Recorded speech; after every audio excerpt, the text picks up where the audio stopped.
I'm going to show you the winning photo from this week's Landscape Photo Challenge. And this week we were looking at foregrounds in landscape photos. My name's Tim Shields. I'm a landscape photographer. And once a week in our Facebook group, we hold a photo challenge and a prize is awarded. At the end of this video, I'm going to show you how you can submit your photos for the next photo challenge, which starts right now. But first, let me show you some of the top entries in this week's photo challenge for foregrounds. There isn't enough time to show you all of them because there were so many submissions this week, but here are some of the top ones. And of course, I'm going to show you the winning photo. This photo was submitted by Lisa Queen Bey. It was her first post in our Facebook group, and I like this foreground element.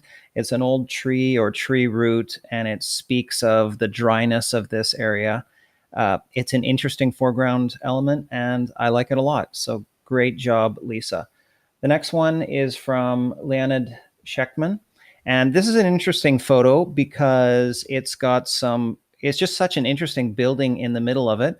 There's a leading line going down the middle, which is the river. I do find that it is leaning down to the left, so the horizon line could use a little bit of straightening, and it would be improved if there was something in the immediate foreground, but it's a nice photo.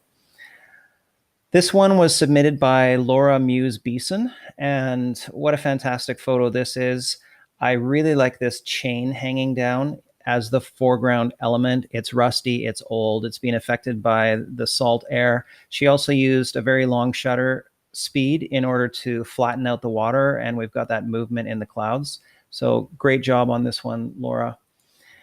This one is from Rhonda Simon Mullen, and I actually love this photo because it's got a foreground element, which is the 3 kayaks, and it speaks to activities and adventure and being out on the water. So this is a fantastic photo. I like it a lot. Great creativity on this one.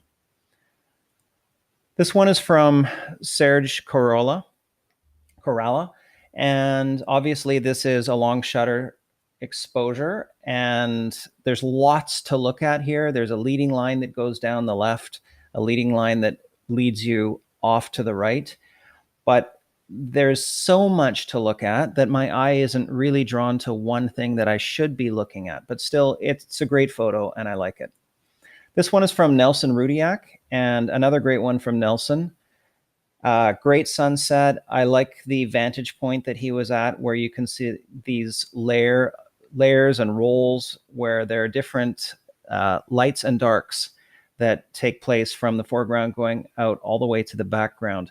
I will say, though, that the foreground of this one is lacking something interesting that draws my eye, but it's a great photo. This one is from Peter Uwe, and fantastic photo, Peter. Amazing sky. Great foreground element. You have a leading line that leads the eye right into the center of the photo. Really good job. This one is from Paul Smith, a classic landscape photo with a leading line going right down the middle. He's got a long shutter speed to smooth out that water. Your eye is drawn towards the back of the photo. Just really nice all around. So it was a tough judgment call to decide on the winner, and although the essential element that was required for this particular photo challenge was foreground, I'm looking for as well the overall impact of the image, something where I look at the whole image and I say, wow. And I found that with Gordon Rowland's photo. This is a wow photo to me. It's got a really interesting foreground in it, which is actually a silhouette of these rocks. I love the fact that there's a photographer standing on the rocks because it gives a sense of perspective and scale, because without the person there, you don't know how big these rocks are. I also really love the fact that the outline of the rocks is almost mimicking the outline of these clouds here. And of course, this sunset with these rays of light and the oranges and yellows, so warm, it's just a fantastic photo. So Gordon wins my set of signature landscape profiles, my entire collection. And these profiles help you process your photos and edit them in Lightroom and Photoshop faster than before. And if you take a look at a couple of these before and afters here, here's Moraine Lake before, Moraine Lake after, with just a couple of clicks of the button. Paris sunset before, Paris sunset after. If you want to check out these profiles, you can visit timsphotos.com, and you can also download a free set. So let's get to the important part, and that is the photo challenge for this coming week.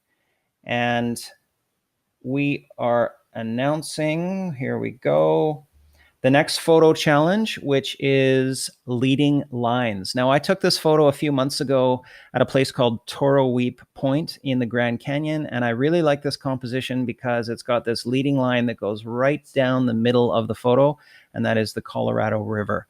So this next photo challenge is going to be, I'm going to be looking for leading lines in the photos that are submitted. You can submit into this contest, and the deadline for submissions is midnight on Tuesday, July 18th, 2018. I will be announcing the winner the following day. And in order to participate in this photo challenge, you need to go to join our Facebook group, timsphotos.com Academy.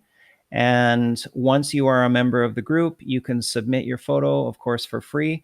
And it's also a great place to discuss all things landscape photography. So thanks for watching. I hope that you will submit your leading lines photo into this next competition, which has a deadline of Tuesday, July 18th. So I will see you in our Facebook group. Thanks so much. Bye-bye.